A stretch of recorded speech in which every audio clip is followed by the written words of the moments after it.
Welcome to our channel Geologica. This is the third part of synoptic meteorology and it is going to be very much important. So watch till the end. Here we will see about the one synoptic chart, that is surface chart. Okay, so here in the surface chart we have a different pictorial representation of weather phenomena like you can see in your screen.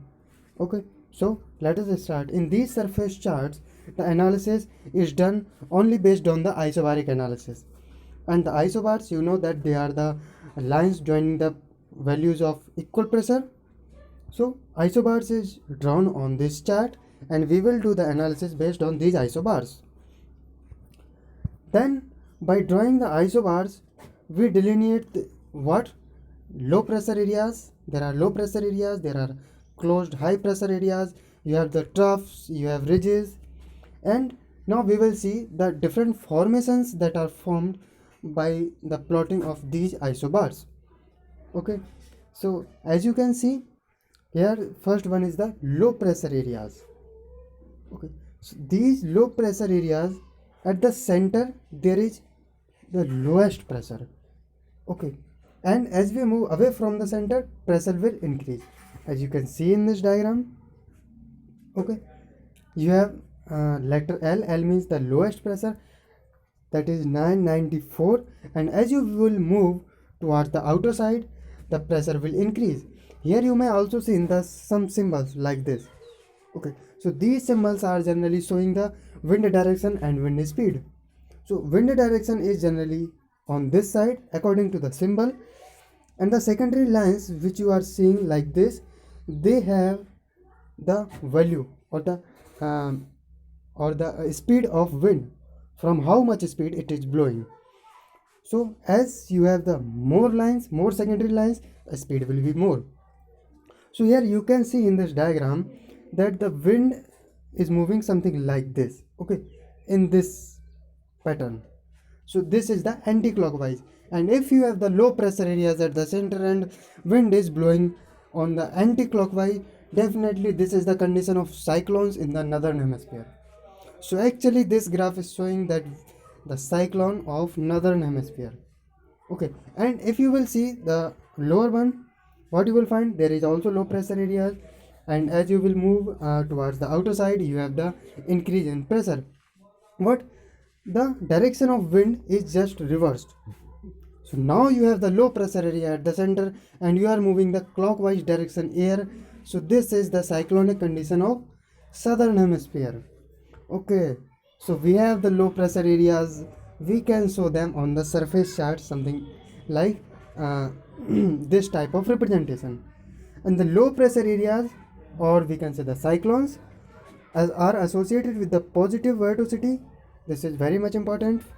So, and you have the convergence and upward motion of the air. As you can know that currently India is facing a cyclonic activity known as Amphan cyclone. So in the low or the low pressure areas, generally we will say the short term low in place of low pressure areas. So they are having the clouds, and rainfalls are also associated with the low pressure areas. Then we have the high pressure areas also.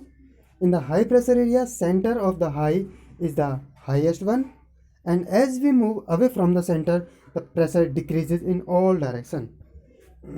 So as the previous one diagram, here we also have the highest pressure denoted by H. We have the highest pressure as the center, and as we move outward, the pressure will decrease.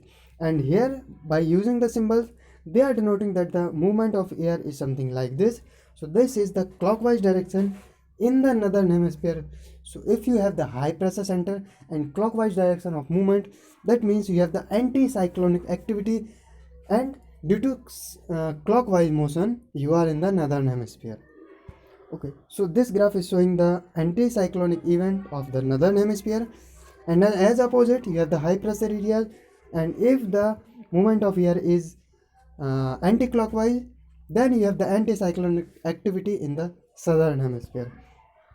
So these diagrams are plotted, and then we will interpret that what are the conditions, either it is cyclonic or anticyclonic, or by movement of air either it is anti-clockwise or clockwise. we will say that either we are northern hemisphere cyclonic activity, southern hemisphere anticyclonic activity, like this. So in the high pressure areas, it is associated with the negative vorticity. Sorry, this is high, just correct it. So in the high you have the negative vorticity, you have the divergence and the downward motion of air. But in the high pressure areas we have the lower cloud free conditions or the fair weather conditions. So these are also plotted on the surface type of synoptic chart. Then we have the trough and ridges as well.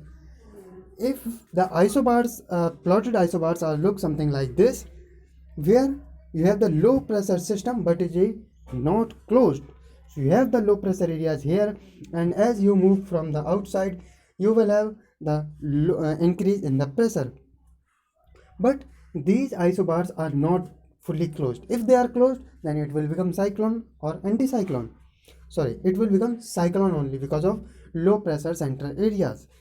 So in this case it is known as the trough, and the line along which there is the highest gradient of pressure change, this is known as the trough line. Ridge is just opposite. We have the high pressure areas but not the closed isobars. So if the center has low pressure area, it is trough. If the center is high pressure areas, it is ridge, and isobars are not closed in troughs and ridges. Okay, so here also if you will move from outward, you will get the lower in the pressure, and and the lines along which there is a high pressure gradient, that is known as the ridge line. Here you have the trough line and ridge line. Then the cold region is also most important. Here what will happening? It is the intersection between trough line and ridge line. Here you can see that we have the high, and all isobars are not fully closed. So we have the these lines like ridge line, and we have the low upper and low part. So this is the trough line. So this is the intersection point where ridge line and trough line both meets together.